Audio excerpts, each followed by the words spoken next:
Roads are disappeared completely. Parking is disappeared.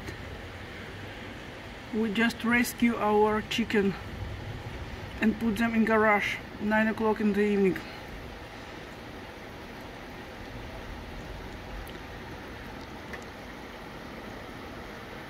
In the moment, it is the second biggest catastrophe we had ever. We live here during last almost 16 years. And rain is continuing. Tomorrow will be rain and 4 more days. So probably we will have big disaster. Chicken house practically disappeared. As minimum chicken run.